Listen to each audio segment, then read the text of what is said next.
जय हिंद साथियों, welcome back again my channel Anil army rider blogs. दोस्तों, आप लोगों का दिल स्वागत है मेरे चैनल के अंदर और आशा करता हूं कि आप लोग अपने घर पर स्वस्थ होंगे और सुरक्षित होंगे। जितने मेरे भाई बहन मुझसे जुड़े हुए हैं उन सबको मेरा जय हिंद, राम राम। तो दोस्तों, सबसे पहले जो आज जो वीडियो रहने वाले दोस्तों, वो आप लोग देख रहे होंगे। यहाँ पर बोर्ड के ऊपर मैंने लिखा हुआ है जो RTGSU पेपर पैटर्न कैसा रहने वाला है। आपका RTGSU के बारे में पूरी जानकारी दूंगा, कैसे इसकी भर्ती होती है, इसके लिए क्या क्या आपको चीज़ चाहिए। तो सारी चीज़ें इस वीडियो के अंदर आज क्लियर होने वाली हैं। तो आई होप आपको वीडियो अच्छी लगेगी और दूसरों के साथ भी आप ज़रूर इस वीडियो को शेयर करोगे और ज़्यादा से ज़्यादा वीडियोज़ को लाइक कीजिए और ज़्यादा से ज़्यादा लोगों के साथ शेयर कीजिए ताकि और लोगों तक भी ये जानकारी पहुंच सके दोस्तों। तो आज हम बात करेंगे जूनियर कमीशन ऑफिसर यानी कि JCO सीधे कैसे भर्ती हम होते हैं इंडियन आर्मी के अंदर। तो उसकी आज हम इसके बारे में बात करने वाले हैं। उससे पहले दोस्तों, एक आप लोगों से रिक्वेस्ट है, एक मेरा और चैनल है HP23 अनिल मोटिवेशनल, उसको भी जाकर आप दोस्तों ज़रूर सब्सक्राइब कर लें और थोड़ा बहुत तो यार अपने भाई को सपोर्ट कर लो यार, थोड़ा सा, ठीक है।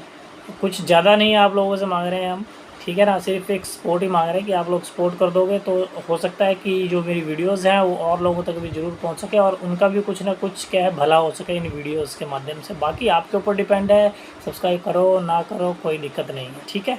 तो बात करते हैं आगे अभी हम आज के इस वीडियो की चर्चा में। तो कुछ महीने पहले क्या है, भारतीय सेना ने जो है जूनियर कमीशन अधिकारी के रूप में भारतीय सेना में शामिल होने के लिए सीधे प्रवेश के लिए एक अधिसूचना जारी की थी दोस्तों यहाँ पर। तो भारतीय सेना में जूनियर कमीशन अधिकारी उन 3 श्रेणियों में से एक है जिसमें भारतीय सेना संगठन में सेवा कर्मियों को अलग करती है। ये तीन हैं, ये 3 प्रकार के होते हैं। NCO यानी कि नॉन कमीशन ऑफिसर, JCO यानी कि जूनियर कमीशन ऑफिसर और CO यानी कि कमीशन ऑफिसर। तो इस वीडियो में मैं आप लोगों को बताऊंगा कि एक जूनियर कमीशन अधिकारी के रूप में आप एक धार्मिक शिक्षक के रूप में आप कैसे सेना में शामिल हो सकते हो। तो उसके बारे में आज आप लोगों को बताने वाला हूं यहाँ पर दोस्तों मैं। तो भारतीय सेना में जूनियर कमीशन अधिकारी की सीधी प्रवेश परीक्षा कैसे होती है उसके बारे में डिस्कस करते हैं दोस्तों यहाँ पर। उसके बारे में आप लोगों को बताता हूँ। भारतीय सेना आमतौर पर क्या है, जूनियर कमीशन अधिकारी के रूप में जो है भारतीय सेना में शामिल होने के लिए उम्मीदवारों के लिए 2 अधिसूचनाएं जारी करती है। उम्मीदवार या तो धार्मिक शिक्षक हो या फिर कैटरिंग के रूप में भारतीय सेना में शामिल हो सकते हैं। 2 तरीके से भारतीय सेना के अंदर डायरेक्ट आप JCO के अंदर क्या भर्ती हो सकते हो। तो इन दोनों पदों के ऊपर आज हम बात करेंगे, बट मैं इस वीडियो के अंदर सिर्फ एक ही पद के ऊपर बात करने वाला हूं, JCO कैटरिंग, JCO जो आपका धार्मिक शिक्षक है उसके ऊपर मैं बात करने वाला हूं फिलहाल, और कैटरिंग वाला मैं अपने नेक्स्ट वीडियो के अंदर बात करेंगे, ठीक है। तो इसमें शामिल होने के लिए आपको मैं विभिन्न आज मापदंड जितने भी होंगे उसके बारे में मैं आपको बताने वाला हूँ। तो जूनियर कमीशन जो अधिकारी धार्मिक शिक्षक होता है उसके लिए क्या क्या आपको यहाँ पर चाहिए वो बात करते हैं।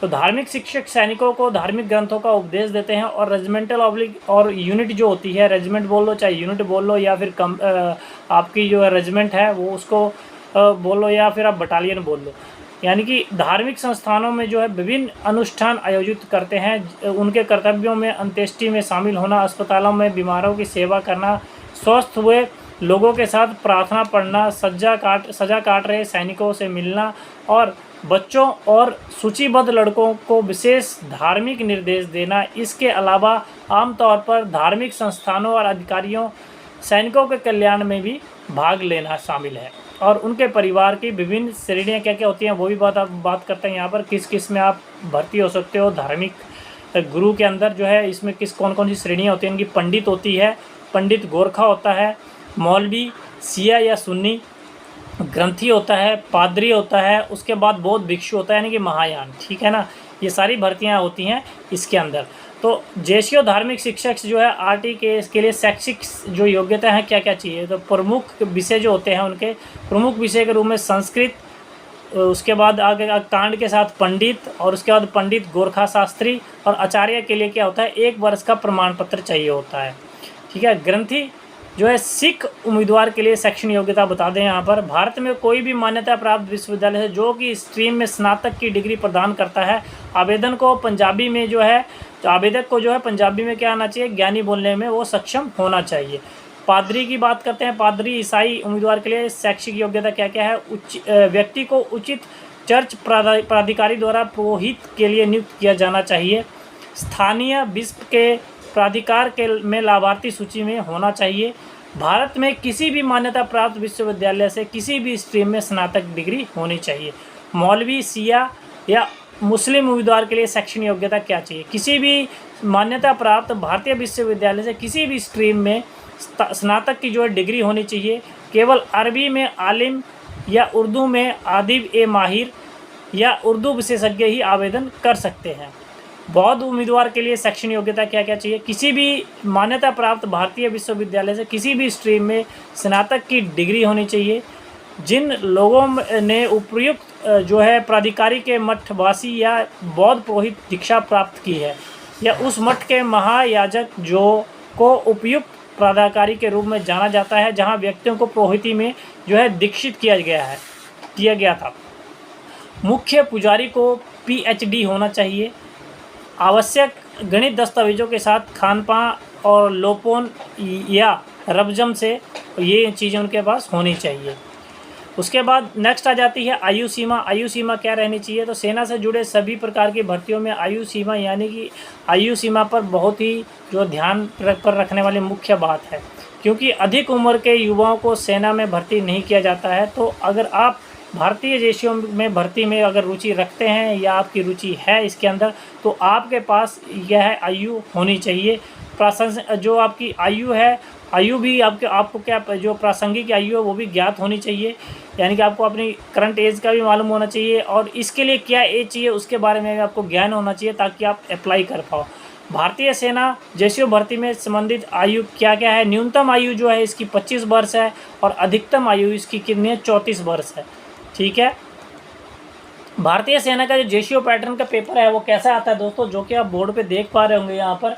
RTO JCO pattern paper one है, जो उसके अंदर क्या आएगा आपका जनरल अवेयरनेस होगा, जो कि आपको जिसमें कि 40 मार्क्स लाने हैं, 100 में से 40 मार्क्स लेके आने हैं। टोटल क्वेश्चन कितना रहेगा आपका? टोटल क्वेश्चन 50 रहने वाला है और जो आपका यहाँ पर मार्क्स पर क्वेश्चन 2 मार्क्स एक क्वेश्चन के मिलेंगे और जो नेगेटिव मार्किंग होगी -0.5 की नेगेटिव मार्किंग होगी।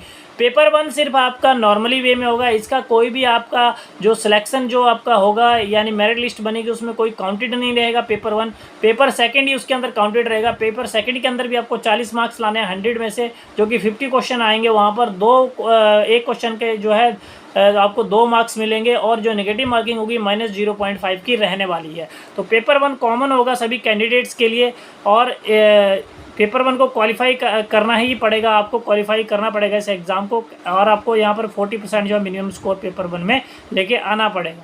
और पेपर टू क्या जो मैंने आपको बता दिया कि काउंटेड नहीं होगा मेरिट लिस्ट के अंदर। पेपर टू में जो सिलेक्शन मेरिट लिस्ट बनेगी, इंटरव्यू होगा, वो पेपर टू से ही आपका बनेगा यहाँ पर। ठीक है। और बात करते हैं यहाँ candidate who have been shortlisted based on marks only in paper two. ठीक है। by the interview by the board officer of MEG and Center Bangalore 39 GTC Varanasi are as applicable. ठीक है। तो ये सारे इंटरव्यू वहीं पर ही होता है और वहीं आपको ये आपका सिलेक्शन होने वाला है दोस्तों। ठीक है ना। और जो आपका नाम डिक्लेयर्ड होंगे वो भी written exam and shortlisted जो इंटरव्यू के बाद आप शॉर्ट लिस्टेड होंगे उसके बाद ही आपको जो है आप www.joinindianarmy.nic.in पर जाकर अपना रिजल्ट देख सकते हैं वहाँ पर जाकर। ठीक है। आपको इंटरव्यू में क्वालिफाई होने के लिए कम से कम अगर 100 मार्क्स का अगर इंटरव्यू हो तो 50% मार्क्स आपको वहाँ इंटरव्यू में क्वालिफाई होने के लिए दोस्तों यहाँ पर चाहिए। ठीक है। फाइनल सिलेक्शन आपका बेस्ड होगा मेरिट लिस्ट के ऊपर और जो पेपर टू का जो और इंटरव्यू के ऊपर ही आपकी मेरिट लिस्ट बनेगी। और यहाँ पर चाहे कोई एक्स सर्विसमैन हो या सर्विसमैन हो या बारबीडो हो या वीडो हो या स्पोर्ट्समैन हो, NCC कर रखा हो या कंप्यूटर सर्टिफिकेट होल्डर हो, किसी के लिए भी कोई बोनस मार्क्स नहीं है दोस्तों यहाँ पर। अब बात कर लेते हैं शारीरिक मापदंड की। ऊंचाई कितनी चाहिए? यहाँ पर हाइट चाहिए 160 सेंटीमीटर और जो आपको चेस्ट चाहिए 77 चाहिए। यहाँ पर सभी के लिए एप्लीकेबल है। ठीक है। और वज़न जो आपका कम से कम 50 kg होना चाहिए और जो आपका जो रनिंग है वो 1600 मीटर के लिए आपको 8 मिनट का टाइम दिया जाएगा दोस्तों। यहाँ पर एज लिमिट आपकी 21 से 27 साल होनी चाहिए। ठीक है। चिकित्सा मानक की बात करें, आपकी चिकित्सा में एक उम्मीदवार के पास जो है मजबूत शरीर और अच्छा मानसिक स्वास्थ्य होना चाहिए। साथ ही साथ कम से कम 5 सेंटीमीटर छाती को वो फुला सके, ये विकसित होनी चाहिए। उसकी दोनों कानों से सुनने में वो सक्षम होना चाहिए।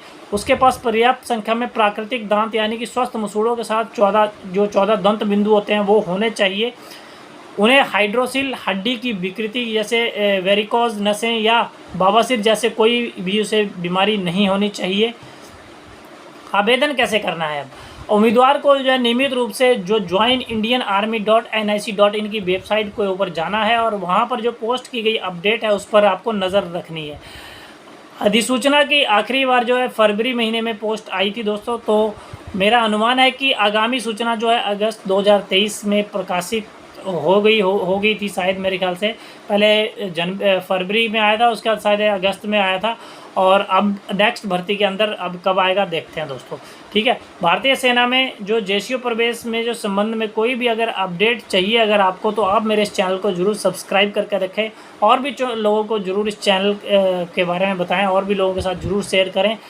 और अगर ये जानकारी आपको अच्छी लगी होगी दोस्तों तो कमेंट करके भी ज़रूर बताएं कि आपको मेरे वीडियोस कैसे लग रहे हैं, और चैनल पर नए हो तो चैनल को सब्सक्राइब करना ना भूलें और बेल नोटिफिकेशन आइकन को दबाना ना भूलें दोस्तों। आपसे हमेशा एक यही रिक्वेस्ट रहेगी कि आप यार मेरे चैनल को ज़रूर सपोर्ट करें, क्योंकि आपका सपोर्ट ही एक सपोर्ट हमारे हौसले को बढ़ाता है और आप लोगों के लिए ऐसे ही वीडियोज़ मैं लेके आता रहूँगा। तो मिलते हैं इसी तरह नेक्स्ट इन्फॉर्मेटिव वीडियो के साथ, तब तक के लिए दोस्तों जय हिंद जय भारत।